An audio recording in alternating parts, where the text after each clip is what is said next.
Hello, today I'm going to show you how to open two apps side by side on your iPad. Let's say I want my Teams app open.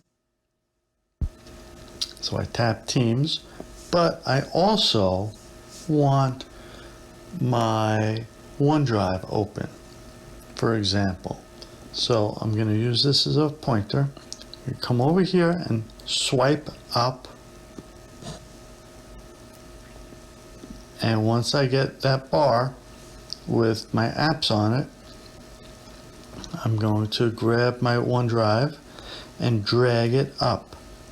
So I'm going to drag it up, and now it'll open, and now it'll open side by side with Teams.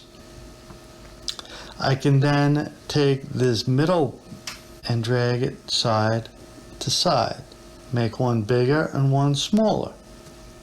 That way I can work on two apps at the same time.